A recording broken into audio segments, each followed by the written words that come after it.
ഞങ്ങളും ക്രൂശിക്കപ്പെട്ട ക്രിസ്തുവിനെ പ്രസംഗിക്കുന്നു. ദൈവത്തിന് സ്തോത്രം. വെളിപ്പാട് പുസ്തകം 2-ാം അധ്യായത്തിൻ്റെ 11-ാം വാക്യം നമുക്ക് വായിക്കാം.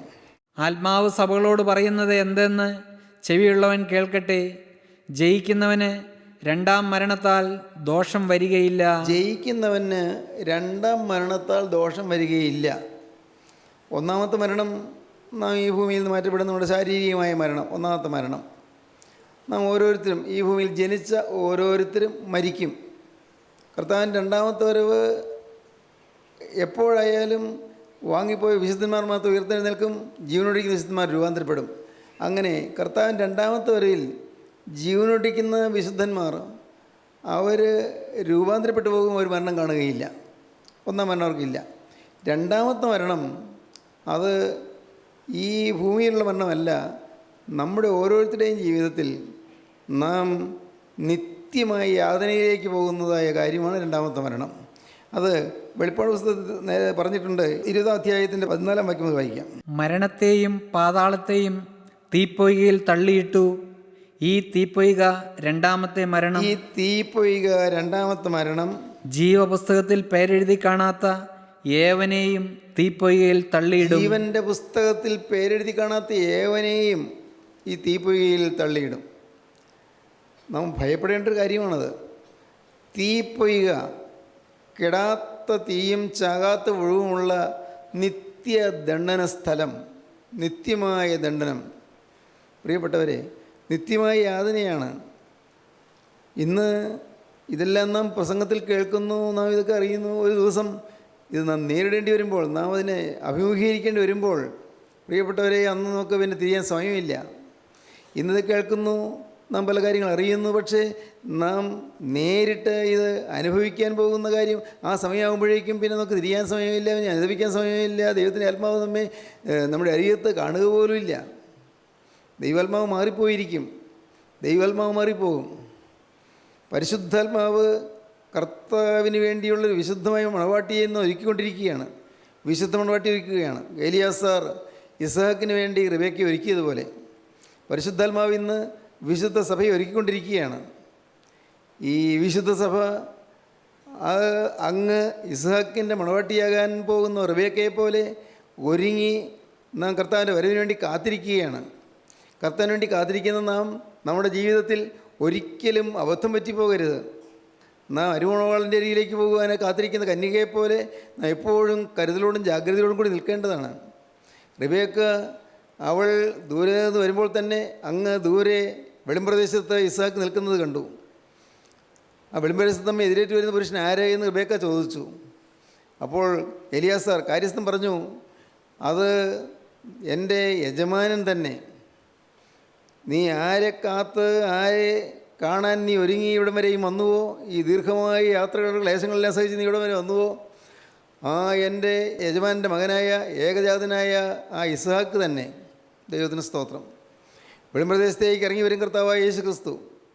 അന്ന് കർത്താവിൻ്റെ രണ്ടാമത്തെ വരവിൽ കർത്താവ് ഈ വെളിമ്പ്രദേശം വരെ മാത്രമേ വരികയുള്ളൂ.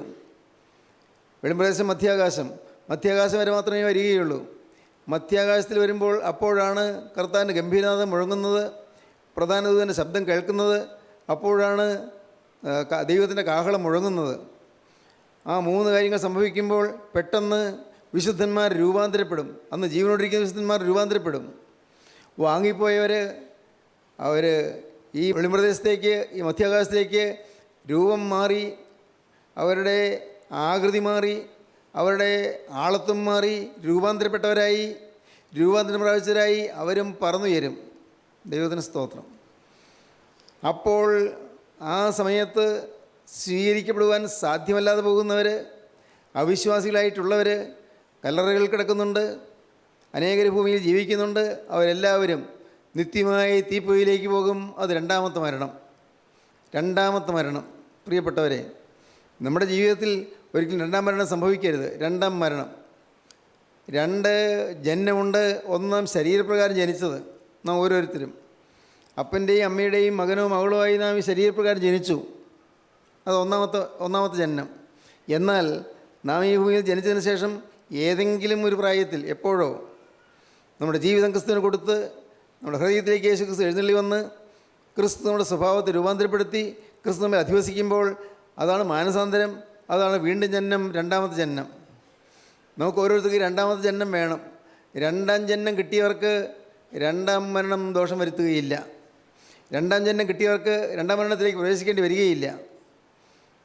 പ്രിയപ്പെട്ടവരെ, നമുക്ക് രണ്ട് ജനനം ഉണ്ട്. ഒന്ന്, നാം ഈ ഭൂമിയിലേക്ക് ഒരു അപ്പൻ്റെയും അമ്മയുടെയും മകനോ മകളോ ആയി ജനിക്കുന്നതായ ജനനം, അപ്പൻ്റെയോ അമ്മയുടെയോ മകളായി ഈ ഭൂമിയിൽ ജനിക്കുന്ന ജനനം.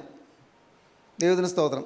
എന്നാൽ അതിനുശേഷം നമ്മുടെ ജീവിതത്തിൽ നാം വചനം കേൾക്കുന്നു. ഏതെങ്കിലും പ്രായത്തിൽ, ചിലപ്പോൾ 60, 70, 80 വയസ്സായിട്ടായിരിക്കാം, അല്ല ചെറുപ്രായത്തിലായിരിക്കാം. ഏതെങ്കിലും പ്രായത്തിൽ നാം വചനം കേൾക്കുന്നു. വചനം കേൾക്കുമ്പോൾ നമ്മുടെ ജീവിതത്തിൽ വ്യക്തമായി, വളരെ കൃത്യമായി ഒരു ഉറപ്പ് നമുക്ക് ലഭിക്കണം, ഞാൻ വീണ്ടും ജനിച്ചു എന്ന്. ജയിക്കുന്ന രണ്ടാം മരണത്താൽ ദോഷം വരികയില്ല. രണ്ടാം മരണം, ഞാൻ പറഞ്ഞു വന്നത് രണ്ട് ജനനത്തെക്കുറിച്ചാണ്. ഒന്ന്, നാം ഓരോരുത്തരും അപ്പൻ്റെ അമ്മയുടെയും മകനോ മകളോ ആയി ജനിച്ചു. അത് ജഡീക ജനനം, ശാരീരിക ജനനം. എന്നാൽ ദൈവം നമുക്ക് ഈ ശരീരം തന്നിട്ടുണ്ട്, നമുക്കൊരു പ്രാണൻ തന്നിട്ടുണ്ട്, നമുക്ക് ആത്മാവ് തന്നിട്ടുണ്ട്. മറ്റ് ജീവികൾക്കൊന്നിനും ആത്മാവില്ല. മനുഷ്യനാണ് ആത്മാവുള്ളത്. ആ ആത്മാവ് ദൈവത്തിൻ്റെ സ്വരൂപവും സാദൃശ്യവും ഉള്ളതാണ്. ദൈവത്തിൻ്റെ സ്വരൂപവും സാദൃശ്യമുള്ള ആത്മാവ് കർത്താവിൻ്റെ സ്വരൂപവും സാദൃശ്യവും നഷ്ടപ്പെടുത്തി കളഞ്ഞു. എന്ന് ഏദൻ തോട്ടത്തിൽ വെച്ച്. ഏദൻ തോട്ടത്തിൽ ആദ്യ മനുഷ്യൻ ദൈവത്തിൻ്റെ സ്വരൂപവും സാദൃശ്യം നഷ്ടപ്പെടുത്തി. ദൈവത്തിൻ്റെ തേജസ്സിൻ്റെ ആ ഉടയാട അവനിൽ നിന്ന് ഊരിപ്പോയി. ദൈവത്തിൻ്റെ തേജസ്സിൻ്റെ വസ്ത്രം അവനിൽ നിന്ന് നിശേഷം മാറിപ്പോയി. അങ്ങനെ മനുഷ്യൻ പാപിയായി തീർന്നു. ഏകമനുഷ്യനാൽ പാപവും പാവത്താൽ മരണവും ലോകത്തിലേക്ക് കടന്നു. ഏകമനുഷ്യൻ ആദാം. ഏകമനുഷ്യനാൽ പാപവും പാവത്താൽ മരണവും ലോകത്തിലേക്ക് വന്നു. എന്നാൽ നിത്യനായ ദൈവത്തിൻ്റെ യുഗപരിപാടി, നമ്മെ രക്ഷിക്കാനുള്ളതായ ദൈവിക പരിപാടി, അതാണ് വാസ്തവത്തിൽ ഗോകുൽത്തായിൽ നടന്നത്. തൻ്റെ ഏകജാതനായ തിരുക്കുമാരനെ ഈ ഭൂമിയിലേക്ക് അയച്ച്, തൃത്വത്തിൽ രണ്ടാമനായ കർത്താവായ യേശുക്രിസ്തു ഈ ഭൂമിയിൽ ജനിച്ച്, ഈ ഭൂമിയിൽ അവിടുന്ന് തിരുവതാരം ചെയ്ത് 33 കൊല്ലം ഭൂമിയിൽ ജീവിച്ച്, സാധാരണ ഒരു മനുഷ്യനെപ്പോലെ ജീവിച്ച് കർത്താവ് തെളിയിച്ചു. മനുഷ്യനെപ്പോലെ ജീവിച്ചതുകൊണ്ട് കർത്താവ് തെളിയിച്ചു, കർത്താവ് ഒരു മനുഷ്യന് വേണമെങ്കിൽ ദൈവത്തിൻ്റെ സാദൃശ്യം പ്രാപിക്കാൻ സാധിക്കും എന്ന് കർത്താവ് തെളിയിച്ചു. മനുഷ്യന് ദൈവത്തിൻ്റെ സാദൃശ്യവും സ്വരൂപവും തിരികെ പ്രാപിക്കാൻ സാധിക്കും എന്ന് കർത്താവ് തെളിയിച്ചു. ദൈവത്തിൻ്റെ സ്തോത്രം. ക്രിസ്തുവിൻ്റെ ക്രൂശ് മരണത്തിൽ വിശ്വസിക്കുകയും ഗോകുൽത്തായിലെ തിരക്തത്തിൽ ആശ്രയിക്കുകയും കർത്താവായ യേശു ക്രിസ്തു എനിക്ക് വേണ്ടി ക്രൂശിൽ മരിച്ചു എന്ന് വിശ്വസിക്കുകയും എൻ്റെ സ്വരൂപവും സാദൃശ്യവും ദൈവികമായ സ്വരൂപവും സാദൃശ്യവും നഷ്ടപ്പെട്ടത് എനിക്ക് തിരികെ തരാനായിട്ട് ക്രിസ്തു എനിക്ക് വേണ്ടി ക്രൂശിൽ യാഗമായി തീർന്നെന്ന് വിശ്വസിക്കുകയും ക്രിസ്തുവിനെ സ്വന്തം കർത്താവിന് രക്ഷിതാവുമായി ഞാൻ സ്വീകരിക്കുമ്പോൾ അപ്പോഴാണ് മാനസാന്തരം, അപ്പോഴാണ് വീണ്ടും ജനനം. ദൈവത്തിന് സ്തോത്രം. നിങ്ങൾ ഓരോരുത്തർ ഇത് കേൾക്കുമ്പോൾ ചിന്തിക്കണം, ഞാൻ വീണ്ടും ജനിച്ചുവോ? വാസ്തവത്തിൽ വീണ്ടും ജനിച്ചുവോ? ഒരു ശിശു ജനിച്ചു എന്നുള്ളതുകൊണ്ട് ഒന്നും ആയില്ല. ശിശു ജനിച്ചു, ഇനി ശിശുവിന് ബാലാരിഷ്ടതകളുണ്ടാകും, രോഗങ്ങളുണ്ടാകും, ശിശുവിന് ഇനി വളരണം. ആ കുട്ടി കിടന്നുകിടപ്പ് കിടക്കുന്ന കുട്ടി ഇനി എഴുന്നേൽക്കണം, കുട്ടി പിടിച്ച് നടക്കണം, പിന്നെ കുട്ടി ഓടണം, പിന്നെയും കുട്ടി വളരണം. ആ കുട്ടി വളർന്നു വരുമ്പോൾ അത് കൂടുതൽ കാര്യപ്രാപ്തിയുള്ളതിനായിത്തീരും, കൂടുതൽ ശക്തിയുള്ളതിനായിത്തീരും. അങ്ങനെ ദൈവീകമായ സ്വരൂപവും സാദൃശ്യവും നാം വീണ്ടെടുക്കുന്നതിന് വേണ്ടി ദൈവം നമുക്ക് വേണ്ടി ചെയ്തതായ വലിയ വിലയാണ് കർത്താവായ യേശുക്രിസ്തുവിൻ്റെ ക്രൂശ് മരണം. ദൈവത്തിന് സ്തോത്രം. പ്രിയപ്പെട്ടവരെ, യേശുക്രിസ്തു ക്രൂശിൽ മരിച്ചതിനാൽ ആ ക്രൂശ് മരണത്തിൽ വിശ്വസിക്കുകയും എൻ്റെ പഴയ മനുഷ്യൻ അതുപോലെ തന്നെ ക്രൂശിക്കപ്പെടണമെന്ന് തീരുമാനിക്കുകയും പഴയ മനുഷ്യൻ തീർത്തും എന്നിൽ നിന്ന് മാറിപ്പോകണമെന്ന് വിചാരിക്കുകയും പഴയ സ്വഭാവം മാറണം, എൻ്റെ മാനുഷിക സ്വഭാവം മാറി ദൈവിക സ്വഭാവം എനിക്ക് വരണം എന്ന് തീരുമാനിക്കുകയും സമർപ്പിക്കുകയും ചെയ്തതാണ് സാക്ഷാത്തായ സമർപ്പണം. ആ സമർപ്പണം എടുക്കുമ്പോഴാണ് നമുക്ക് വാസ്തവത്തിൽ വീണ്ടും ജനനം അനുഭവിക്കാൻ സാധിക്കുന്നത്. വീണ്ടും ജനനം അത് രണ്ടാമത്തെ ജനനമാണ്, പുതുജനനം. അതാണ് കർത്താവ് നിക്കോദീസിനോട് പറഞ്ഞത്. യോഹന്നാന്റെ സുവിശേഷം 3-ാം അധ്യായത്തിൽ, പുതുതായി ജനിച്ചില്ല എങ്കിൽ ദൈവരാജ്യം കാണുവാൻ ആർക്കും കഴിയുകയില്ല. പുതുതായി ജനിക്കണം. സഹോദരങ്ങളെ, ഇന്ന് നിങ്ങൾ ഈ വാക്കുകൾ കേൾക്കുമ്പോൾ നിങ്ങൾ ചിന്തിക്കണം, ഞാൻ പുതുതായി ജനിച്ചുവോ? ഞാൻ എൻ്റെ ജീവിതം ക്രിസ്തുവിന് സമർപ്പിച്ചുവോ?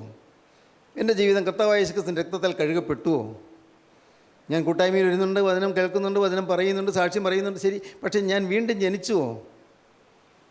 സ്വാഭാവികമായും ഒരു കുട്ടി ജനിച്ചു കഴിഞ്ഞാൽ ആ കുട്ടിക്ക് അങ്ങ് തികഞ്ഞവനാകുന്നില്ല എന്നതുപോലെ നാം തികഞ്ഞവരായില്ല, പെർഫെക്റ്റ് അല്ല.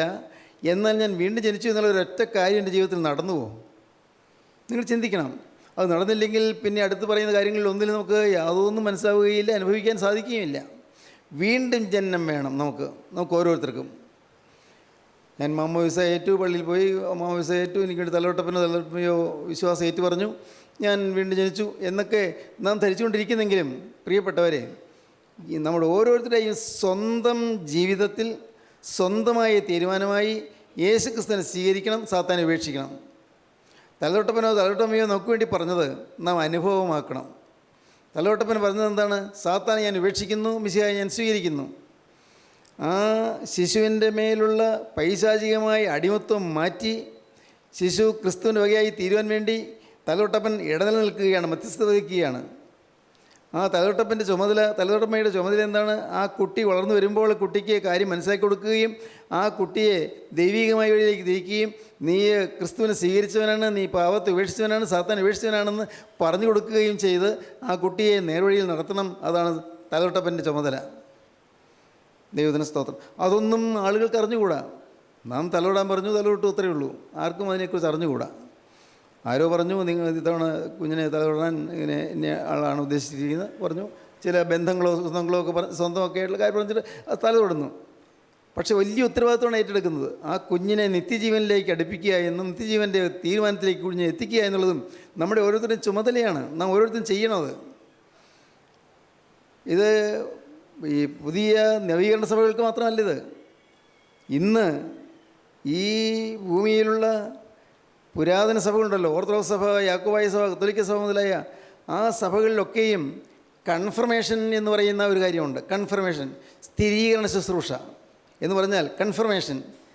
സാത്താനെ ഉപേക്ഷിച്ചു മിശിഹായെ സ്വീകരിച്ചു എന്ന കുട്ടിയെക്കൊണ്ട് വീണ്ടും ഏറ്റുറയിപ്പിച്ച് ആ കുട്ടിക്ക് ആത്മീയം പറഞ്ഞു കൊടുക്കേണ്ട ചുമതല തലവട്ടപ്പൻ്റെ ചുമതലയാണ്. അതിനുവേണ്ടി ഒരു ശുശ്രൂഷ തന്നെ സഭകളിലുണ്ട്. ഇന്ന് പലയിടത്തും അതൊന്നും നടക്കുന്നില്ല. കാരണം പല വലിയ നല്ല നല്ല പാരമ്പര്യങ്ങൾ കളഞ്ഞു കുളിച്ചു പോയതുകൊണ്ട് ഈ നല്ല കാര്യവും കളഞ്ഞു കുളിച്ചു പോയി. പല സഭകളിലും അങ്ങനെ തന്നെയാണ്. ഒരു സഭയും പ്രത്യേകിച്ച് പറയാനില്ല പ്രിയപ്പെട്ടവരെ. അതുകൊണ്ട് വീണ്ടും ജന്മം എന്ന് പറയുന്നൊരു കാര്യം എൻ്റെ ജീവിതത്തിൽ സംഭവിച്ചിട്ടുണ്ടോ? ഞാൻ എൻ്റെ സ്വന്തം ഹൃദയം കൊണ്ട് ക്രിസ്തു ഞാൻ സ്വീകരിച്ചുവോ? എൻ്റെ സ്വന്തം ഹൃദയത്തിൽ ഞാൻ ക്രിസ്തുവിനെ അംഗീകരിച്ചുവോ? എൻ്റെ പാപത്തിന് പരിഹാരമായി ക്രിസ്തു ക്രൂശിൽ മരിച്ചു എന്നും അത് ഞാൻ വിശ്വസിക്കുമ്പോൾ എനിക്ക് ക്രിസ്തുവിൻ്റെ തേജസ്സിൻ്റെ വസ്ത്രം കിട്ടുമെന്നും ഒരു ഉറപ്പ് നിങ്ങൾക്ക് വന്നിട്ടുണ്ടോ? നമ്മുടെ ജീവനായ ക്രിസ്തു വെളിപ്പെടുമ്പോൾ നിങ്ങൾ അവനോട് തേജസ്സിൽ വെളിപ്പെടുമെന്ന് വേദവസ്തം പറയുന്നു. ജീവനായ ക്രിസ്തു വെളിപ്പെടുമ്പോൾ, ക്രിസ്തു രണ്ടാമത് വരുമ്പോൾ നാം തേജസ്സിൽ വെളിപ്പെടണമെങ്കിൽ ഇവിടെ വെച്ച് തേജസ്സിൻ്റെ വസ്ത്രം നാം ധരിക്കണം. പുറമേയുള്ള ഈ ഷർട്ട് ഇടുന്നതല്ല, തേജസ്സിൻ്റെ വസ്ത്രം. അത് ആത്മാവിലാണ്. ആത്മാവിൽ പുതു ശരീരം പ്രാപിക്കുന്ന പുതിയ വസ്ത്രം നാം ധരിക്കുന്നു. നീതിயின் വസ്ത്രം, തേജസ്സിൻ്റെ വസ്ത്രം, ഉത്സവ വസ്ത്രം, വിചിത്ര വസ്ത്രം, വിശേഷ വസ്ത്രം, കല്യാണ വസ്ത്രം, ഇങ്ങനെ അനേകം വസ്ത്രങ്ങളെക്കുറിച്ച് വേദവസ്തം പറയുന്നുണ്ട്. ഞാൻ കർത്താവായ യേശുവിൻ്റെ സ്വരൂപവും സാദൃശ്യവും പ്രാപിച്ചുവോ? അതിനാണ് സമർപ്പണം. അങ്ങനെ സ്വന്തമായി സമർപ്പണം എടുക്കുമ്പോൾ അപ്പോഴാണ് നാം വീണ്ടും ജന്മം അനുഭവിക്കുന്നത്. വീണ്ടും ജന്മം സ്നേഹത്തോടെ നിങ്ങൾ പറയട്ടെ, നിങ്ങൾ വാസ്തവത്തിൽ ചിന്തിക്കൂ, ഞാൻ വീണ്ടും ജനിച്ചുവോ? അനേകം ഈ വാക്കുകൾ കേൾക്കുന്നുണ്ടല്ലോ, ഞാൻ വീണ്ടും ജനിച്ചുവോ? അത് നിങ്ങൾ ഗൗരവമായി ചിന്തിക്കണം. വീണ്ടും ജനിച്ചുവോ? നിങ്ങൾക്ക് ഉറപ്പ് കിട്ടുന്നില്ലെങ്കിൽ നിങ്ങൾ തനിയെ ഇരിക്കണം. തനിയെ ഇരുന്ന് നിങ്ങളുടെ ജീവിതത്തിൽ പഴയകാലം മുതലേ ഓർമ്മച്ച കാലം മുതലുള്ളതായ പാപങ്ങൾ ഓരോന്നോരോന്ന് നിങ്ങൾ കണ്ടുപിടിക്കണം. ഓരോരോ പാപങ്ങൾ കണ്ടുപിടിച്ചിട്ട്, കർത്താവേ, ഞാൻ മിശിഹായെ സ്വീകരിച്ചവനാണ്, ഞാൻ മാമോദിസ മുങ്ങിയവനാണ്, പക്ഷേ ഞാൻ മിശിഹായെ സ്വീകരിച്ചെങ്കിൽ ഞാൻ പിശാചിന് ഇടം കൊടുത്തു പോയി. കർത്താവേ, തെറ്റുകൾ എനിക്ക് സംഭവിച്ചു പോയി. എൻ്റെ കർത്താവേ, എൻ്റെ പാപങ്ങളെല്ലാം ഞാൻ വെറുത്തുപേക്ഷിക്കുന്നു, ഞാൻ പുതിയ തീരുമാനമെടുക്കുന്നു, ഇനിമേൽ ഞാൻ പുതിയ സൃഷ്ടിയായിരിക്കും എന്ന് കർത്താവിനോട് നിങ്ങൾ വാക്ക് പറയണം. അത് വേറൊരാൾ നിങ്ങൾക്ക് വേണ്ടി പറഞ്ഞാൽ പറ്റുകയില്ല. നിങ്ങൾ തന്നെ സ്വന്തം ബുദ്ധി കൊണ്ട് പറയണം. അങ്ങനെ വീണ്ടും ജന്മം നാം അനുഭവിക്കണം. ദൈവത്തിന് സ്തോത്രം. അപ്പോഴാണ് ക്രിസ്തുവിൻ്റെ ആ നീതിயின் വസ്ത്രം നമ്മളെ ധരിപ്പിക്കുന്നത്, നീതിயின் വസ്ത്രം നമ്മളെ പുതപ്പിക്കുന്നത്. അനീതിയുള്ളവനാണ്, പക്ഷേ അനീതിയുള്ള എന്നെ കർത്താവിന് നീതിயின் വസ്ത്രം ധരിപ്പിക്കുന്നു. അതുകൊണ്ട് പുറമേ നോക്കുമ്പോൾ അനീതി കാണുകയില്ല, കർത്താവിന് നീതിயின் വസ്ത്രമായി കാണുകയുള്ളൂ. പിശാച് നോക്കുമ്പോൾ കർത്താവിൻ്റെ നീതിயின் വസ്ത്രം പുതുത്ത് നിൽക്കുന്ന പിശാചിനെ എടുക്കാൻ ഒക്കുകയില്ല. കർത്താവിൻ്റെ തേജസ്സിൻ്റെ വസ്ത്രം ധരിച്ചിരിക്കുന്ന പിശാചിനെ എടുക്കാൻ ഒക്കുകയില്ല. സാത്താൻ നമ്മൾ നോക്കുമ്പോൾ നമ്മെ തകർക്കാൻ വരുന്ന പിശാച്, നമ്മെ അന്ധകാരത്തിലേക്ക്, നാശത്തിലേക്ക്, പിശാചിൻ്റെ നരകാഗ്നിയിലേക്ക് കൊണ്ടുവന്നിരുന്ന പിശാചിന് അവൻ നോക്കുമ്പോൾ നമ്മിൽ അനീതി കാണാനില്ല. കാരണം നമ്മുടെ അനീതിയെല്ലാം കർത്താവ് അതിൻ്റെ തിരുവസ്ത്രം കൊണ്ട് മറച്ചു തന്നു. ലംഘനം ക്ഷമിച്ചും പാവം മറച്ചും കെട്ടി. ദൈവത്തിന് സ്തോത്രം. അങ്ങനെ നമ്മുടെ ജീവിതത്തിൽ ഒരു വ്യക്തമായ തീരുമാനം എടുക്കുന്നതാണ് സമർപ്പണം എന്ന് പറയുന്നത്. നിങ്ങൾ ദയവായി ചിന്തിക്കൂ. നിങ്ങളുടെ ജീവിതത്തിൽ സമർപ്പണം എടുത്തിട്ടുണ്ടോ? ഒന്ന് ചിന്തിച്ച് നോക്കൂ. ശരിയായ സമർപ്പണം എടുത്തിട്ടുണ്ടോ? കർത്താവിനായി ജീവിതം വിട്ടുകൊടുത്തുള്ളൊരു ഉറപ്പ് നിങ്ങൾക്കുണ്ടോ? ദൈവം പ്രസാദിക്കാത്ത ഒന്നും എൻ്റെ ജീവിതത്തിൽ വരികയില്ല എന്നൊരു തീരുമാനം നിങ്ങൾ എടുത്തിട്ടുണ്ടോ? എൻ്റെ ആയുസ്സിൽ മരണത്തോളം എൻ്റെ സ്വർഗത്തിലെ ദൈവം പ്രസാദിക്കാത്ത ഒന്നും എൻ്റെ ജീവിതത്തിൽ വരികയില്ല, ദൈവം വേദനിക്കുന്ന ഒന്നും എൻ്റെ ജീവിതത്തിൽ വരികയില്ല, ഞാൻ ഈ പിശാചിന് ഇടം കൊടുക്കുകയില്ല എന്നൊരു തീരുമാനം നിങ്ങൾക്ക് എടുക്കാൻ പറ്റിയിട്ടുണ്ടോ? എങ്കിൽ നിങ്ങൾ ഭാഗ്യശാലികളാണ്. ലംഘനം ക്ഷമിച്ചും പാവം മറച്ചു കിട്ടിയവൻ ഭാഗ്യവാൻ. യഹോവ അകത്യം കണക്കാതെയും ആത്മാവിൽ കപടമില്ലാതെ ഇരിക്കുന്ന മനുഷ്യൻ ഭാഗ്യവാൻ. അതാണ് ഭാഗ്യം. വലിയ വീടുകൾ പണിയുന്നതോ, വലിയ വാഹനങ്ങളുള്ളതോ, അതല്ലെങ്കിൽ വലിയ സാമ്പത്തിക സൗകര്യങ്ങളുള്ളതോ, നല്ല വിദ്യാഭ്യാസമുള്ളതോ അതൊന്നല്ല ഭാഗ്യം. അതെല്ലാം ശവക്കുഴിയിൽ തീർന്നു പോകും. മരണത്തോടെ ഇതെല്ലാം നമ്മൾ വിട്ടുപോകും. ഇവിടെ എന്തെല്ലാം നേടിയെന്ന് പറയട്ടെ, എന്തെല്ലാം ഉണ്ട്, എല്ലാം ഉള്ളവൻ എല്ലാം വിട്ട് ഈ ഭൂമിയിൽ നിന്ന് കടന്നു പോകും. അതുകൊണ്ടാണ് സങ്കീർത്തനക്കാരൻ പറയുന്നത്, 39-ാം സങ്കീർത്തനം 4-ാം വാക്യത്തിൽ സങ്കീർത്തനക്കാരൻ പറയുന്നു, യഹോവേ എൻ്റെ അവസാനത്തെയും എൻ്റെ ആയുസ് എത്രയെന്ന് നീ അറിയിക്കണമേ. ഞാൻ എത്ര ക്ഷണികനെ നീ അറിയുമാറാകട്ടെ. ഇതാ നീ എൻ്റെ നാളുകളെ 4 വിരൽ നീളമാക്കിയിരിക്കുന്നു. യഹോവേ എൻ്റെ അവസാനത്തെയും എൻ്റെ ആയുസ് എത്രയെന്നതിനെയും എന്നെ അറിയിക്കണമേ. ഞാൻ എത്ര ക്ഷണികനെന്ന് ഞാൻ അറിയുമാറാകട്ടെ. ഇതാ നീ എൻ്റെ നാളുകളെ 4 വിരൽ നീളമാക്കിയിരിക്കുന്നു. എൻ്റെ ആയുസ് നിന്റെ മുമ്പാകെ ഏതുമില്ലാത്തതുപോലെ ഇരിക്കുന്നു. എൻ്റെ ആയുസ് നിന്റെ മുമ്പാകെ ഏതുമില്ലാത്തതുപോലെ ഇരിക്കുന്നു. ഏത് മനുഷ്യനും ഉറച്ചു നിന്നാലും ഒരു ശ്വാസം അത്രേ. ഏത് മനുഷ്യനും ഉറച്ചു നിന്നാലും ഒരു ശ്വാസം അത്രേ. മനുഷ്യരൊക്കെയും വെറും നിഴലായി നടക്കുന്നു നിശ്ചയം. മനുഷ്യരൊക്കെയും ഒരു നിഴലായി നടക്കുന്നു നിശ്ചയം. അവർ വ്യർത്ഥമായി പരിശ്രമിക്കുന്നു നിശ്ചയം. മനുഷ്യരെ വ്യർത്ഥമായി പരിശ്രമിക്കുന്നു നിശ്ചയം. അവൻ ധനം സമ്പാദിക്കുന്നു, ആർ അനുഭവിക്കുമെന്ന് അറിയുന്നില്ല. അവൻ ധനം സമ്പാദിക്കുന്നുണ്ട്, പക്ഷെ അത് അവകാശപ്പെടുമെന്ന് അറിയുന്നില്ല, ആരനുഭവിക്കുമെന്ന് അറിയുന്നില്ല. മനുഷ്യൻ ഈ സമ്പാദിക്കുന്നതോ അല്ലെങ്കിൽ കഷ്ടപ്പെടുന്നതോ, അഹോരാത്രം പണിയെടുത്തുണ്ടാക്കുന്നതോ, മക്കൾക്ക് വേണ്ടി കഷ്ടപ്പെടുന്നതോ, അതല്ലെങ്കിൽ ഭവനത്തിന് വേണ്ടി കഷ്ടപ്പെടുന്നതോ, ഇടപെടില്ലാതെ വിശ്രമമില്ലാതെ അധ്വാനിക്കുന്നതോ, എല്ലാം വാസ്തവത്തിൽ നാം ഒരു ദിവസം കടന്നു പോകുമ്പോൾ എല്ലാം പുറയിലേക്ക് മാറും. ഒന്നും കൂടെ പോരുന്നില്ല. ഇഹലോകത്തിലേക്ക് നാം ഒന്നും കൊണ്ടുവന്നിട്ടില്ല, ഇവിടെ നിന്ന് യാതൊന്നും കൊണ്ടുപോകാൻ കഴിയുന്നതുമല്ല. ഇഹലോകത്തിലേക്ക് നാം ഒന്നും കൊണ്ടുവന്നിട്ടില്ല, ഇവിടെ നിന്ന് യാതൊന്നും കൊണ്ടുപോകാൻ കഴിയുന്നതുമല്ല. അതുകൊണ്ട് നിത്യതയിലേക്ക് നമ്മുടെ കൂടെ കർത്താവായ യേശു ഉണ്ടെങ്കിൽ മാത്രമേ നിത്യജീവനിലേക്ക് പ്രവേശിക്കാൻ പറ്റുകയുള്ളൂ. അതിന് ഇങ്ങനെ സമർപ്പണം എടുക്കുമ്പോൾ അപ്പോൾ നമ്മുടെ പേര് ജീവൻ്റെ പുസ്തകത്തിൽ എഴുതി വയ്ക്കും. നാം ഇന്ത്യൻ പൗരനായി ജനിച്ചു കഴിയുമ്പോൾ നമ്മുടെ പേര് അവിടെ രജിസ്റ്ററിൽ ചേർക്കും, രജിസ്റ്ററിൽ പേര് ചേർക്കും. ഇന്ത്യൻ പൗരനായി തീർന്ന ആ സംഭവം കൊണ്ടാണ് നമ്മുടെ മറ്റ് സർട്ടിഫിക്കറ്റ്സിലെല്ലാം ഇന്ത്യയിലെ പൗരൻ എന്ന പേര് വരുന്നത്. സ്വർഗീയ പൗരത്വം നമുക്ക് കിട്ടുകയാണ് നമ്മുടെ പേര് ജീവൻ്റെ പുസ്തകത്തിൽ എഴുതുമ്പോൾ. സ്വർഗത്തിൻ്റെ പൗരൻ. ഭൂമിയിൽ തൽക്കാലം ജീവിക്കുന്നു, കുറേ കാലം ഭൂമിയിൽ ജീവിക്കുന്നു, കുറേ കാലം കഷ്ടപ്പെട്ടും രോഗമായും ജീവിതത്തിൽ യാതനയേറ്റും എല്ലാം ജീവിക്കുന്നു. പക്ഷേ നാം കടന്നു ചെല്ലുന്ന രാജ്യം സ്വർഗരാജ്യമാണ്. അവിടെ നമ്മുടെ പേര് അവിടെ രജിസ്റ്ററിൽ ചേർത്ത് കഴിഞ്ഞിരിക്കുന്നു. ഇതാണ് ഉറപ്പ്. ജീവൻ്റെ പുസ്തകത്തിൽ പേരെഴുതി കിട്ടുക നിസ്സാര കാര്യമല്ല. ജീവൻ്റെ പുസ്തകത്തിൽ പേരെഴുതി കിട്ടിയില്ലെങ്കിലോ നാം സ്വർഗീയ പൗരത്വം അനുഭവിക്കുകയില്ല. നാം സ്വർഗത്തിൻ്റെ പൗരന്മാരല്ല. എപ്പോൾ കടന്നുപോയാലും നരകത്തിലേക്ക് നാം പോകും, പാതാളത്തിൻ്റെ യാതനാസ്ഥലത്തേക്ക് നാം പോകും പ്രിയപ്പെട്ടവരെ. അതുകൊണ്ടാണ് ദൈവത്തിൻ്റെ പരിശുദ്ധാത്മാവ് ആവലോടെ അതിദാഹത്തോടെ എല്ലാവരെയും അറിയിക്കുന്നത്, നിങ്ങൾ ഇന്ന് മാനസാന്തരപ്പെടുവീൻ, നിങ്ങളിന്ന് രക്ഷ പ്രാപിപ്പീൻ, നിങ്ങളിന്ന് ക്രിസ്തുവിനെ കൈക്കൊള്ളുവീൻ, ക്രിസ്തുവിൻ്റെ പ്രിയജനമായി തീരുവീൻ, ക്രിസ്തുവിൻ്റെ പ്രിയപ്പെട്ടവരായി തീരുവീൻ. നാം ദൈവമക്കൾ എന്ന് വിളിക്കപ്പെടുവാൻ പിതാവ് നമുക്ക് എത്ര വലിയ സ്നേഹം നൽകിയിരിക്കുന്നു. യോഹന്നാൻ്റെ 1-ാമത്തെ ലേഖനം 3-ാം അധ്യായം 1. കാൺമീൻ, നാം ദൈവമക്കളെന്ന് വിളിക്കപ്പെടുവാൻ പിതാവ് നമുക്ക് എത്ര വലിയ സ്നേഹം നൽകിയിരിക്കുന്നു. കാൺമീൻ, നാം ദൈവമക്കൾ എന്ന് വിളിക്കപ്പെടുവാൻ പിതാവ് നമുക്ക് എത്ര വലിയ സ്നേഹം നൽകിയിരിക്കുന്നു. അങ്ങനെ തന്നെ നാം ആകുന്നു. യോഹന്നാൻ പറയുകയാണ്, അങ്ങനെ തന്നെയാണ് നാം ദൈവമക്കളാണ്, അങ്ങനെ തന്നെ നാം ആകുന്നു. ലോകമോനെ അറിഞ്ഞിട്ടില്ലായകൊണ്ട് നമ്മെയും അറിയുന്നില്ല. ലോകത്തിന് യേശുവിനെ അറിയാൻ വയ്യ, അതുപോലെ നമ്മെയും ലോകം കണക്കാക്കുന്നില്ല. ലോകത്തിൽ നാം വാസ്തവത്തിൽ ഒരു വെറുക്കപ്പെട്ടവരാണ്. ലോകമനുഷ്യനെ നമ്മളെ പുച്ഛിക്കും, പരിഹസിക്കും, ആക്ഷേപിക്കും, നമ്മളെക്കുറിച്ച് അപഹസനങ്ങൾ പറയും, നമ്മെ പലതരത്തിലും ഒറ്റപ്പെടുത്തുകയും കുറ്റപ്പെടുത്തുകയും ചെയ്യും. പക്ഷേ നമുക്കൊരു ഉറപ്പ് വേണം, എൻ്റെ യേശുക്രിസ്തുവിൻ്റെ തിരുരക്തത്തിൻ്റെ മുദ്ര എനിക്കുണ്ട്, എൻ്റെ പേര് ജീവൻ്റെ പുസ്തകത്തിൽ എഴുതിയിട്ടുണ്ട് എന്നുള്ള ഒരു ഉറപ്പ് നിങ്ങൾക്ക് വേണം. ആ ഉറപ്പ് കിട്ടിയാൽ നിങ്ങൾക്ക് നല്ല പ്രാഗൽഭ്യമാണ്. കാരണം നീതിൻ വസ്ത്രം എന്ന് എന്നെ പുതച്ചിരിക്കുന്നു, നീതിൻ വസ്ത്രം എന്നെ ചുറ്റിയിരിക്കുന്നു, എൻ്റെ അകൃത്യങ്ങളൊക്കെയും കർത്താവ് മറച്ചു തന്നിരിക്കുന്നു. സ്തോത്രം. പ്രിയപ്പെട്ടവരെ, ഇന്ന് ഇത് കേട്ടുകൊണ്ടിരിക്കുമ്പോൾ തന്നെ നിങ്ങൾക്ക് തീരുമാനങ്ങൾ എടുക്കാം. സമർപ്പണം എടുക്കാൻ വേറെ ദിവസത്തേക്ക് മാറ്റി വയ്ക്കേണ്ട. ഇപ്പോൾ നിങ്ങൾക്ക് തീരുമാനം എടുക്കാം. കർത്താവേ, ഈ ശരീരവും ഈ മനസ്സും എൻ്റെ ആത്മാവും കർത്താവെ മുഴുവനായി നിൻ്റെ പാദപീഠത്തിങ്കൽ ഞാൻ സമർപ്പിക്കുന്നു. എനിക്ക് വേണ്ടി രക്തമൊഴുക്കിയ ആ പാദത്തിങ്കൽ ഞാനിതാ സമർപ്പിക്കുന്നു. എനിക്ക് വേണ്ടി ആണിടിച്ച് തകർന്നതായ പാദത്തിങ്കൽ ഞാനിതാ എന്നെ തന്നെ സമർപ്പിക്കുന്നു. കർത്താവേ, എനിക്ക് തിരുമുമ്പാകെ വരാനോ നിന്നെ നാം ഉച്ചരിപ്പാനോ യോഗ്യതയില്ല. കാരണം ഞാൻ പാപം ചെയ്തവനാണ്, പാപം ചെയ്തവളാണ്. അനേകം പാപങ്ങൾ എൻ്റെ ജീവിതത്തിൽ വന്നുപോയി, അനേകം പാപങ്ങൾ. എൻ്റെ കർത്താവേ, ഈ പാവങ്ങളൊക്കെ എൻ്റെ കണക്കിട്ടാൽ എനിക്ക് ഒരിക്കലും ദൈവരാജ്യത്തിൽ ഒക്കെയില്ല എന്ന് മാത്രമല്ല, എൻ്റെ ജീവിതം നിത്യ നരകാഗ്നിയിലേക്ക് പോകേണ്ടി വരും. അതുകൊണ്ട് കർത്താവേ, ഞാനിപ്പോൾ തിരുമുൻപാകെ ഞാൻ വന്ന് എന്നെ തന്നെ അടിയറ വയ്ക്കുന്നു. ഞാൻ എന്നെ തന്നെ സമർപ്പിക്കുന്നു. ദൈവത്തിന് സ്തോത്രം. അങ്ങനെ സമർപ്പണം എടുത്തു കഴിയുമ്പോൾ നമുക്ക് വീണ്ടും ജന്മത്തിന് അനുഭവം കിട്ടുന്നു. അത് അകത്ത് നടക്കുന്ന സംഭവമാണ്. പുറമേ വേഷത്തിലൊരു മാറ്റമില്ല, ശരീരത്തിൻ്റെ രൂപത്തിൽ മാറ്റമില്ല, ആകാരത്തിൽ മാറ്റമില്ല. എന്നാൽ അകമയാണ് മാറ്റം. അകത്തെ മനുഷ്യൻ എന്ന് പോലീസേ പറയും, അകത്തെ മനുഷ്യൻ രൂപാന്തരം പ്രാപിക്കുന്നു. അകത്തെ മനുഷ്യൻ, പുറമേ മാറ്റമൊന്നുമില്ല. പുറമേ പഴയ ഭാഷ, പഴയ രീതി, പഴയ സമ്പ്രദായം എല്ലാം പഴയത് തന്നെ. പക്ഷേ ഹൃദയം മാറിയിരിക്കുന്നു. പഴയ പോലെ കോപം വരുന്നില്ല. അതെന്തുകൊണ്ട്? ഹൃദയം മാറി. പഴയതുപോലെ വാശിയും വഴക്കും വരുന്നില്ല. എന്തുകൊണ്ട്? ഹൃദയം മാറി. പഴയതുപോലെ ദ്രവ്യാഗ്രഹം വരുന്നില്ല. ഹൃദയം മാറി. പഴയതുപോലെ വൃത്തികെട്ട ചിന്തകൾ വരുന്നില്ല. ഹൃദയം മാറി. പഴയതുപോലെ വൃത്തികെട്ട യാതൊരു കാര്യത്തിലേക്കും മനസ്സ് ചായുന്നില്ല. ഹൃദയം മാറി. ഹൃദയം മാറുന്നൊരു അവസ്ഥ. അപ്പോഴാണ് സ്വർഗീയ പൗരത്വം കിട്ടുന്നത്. അതിനെക്കുറിച്ചാണ് പൗലോസ് പറയുന്നത്.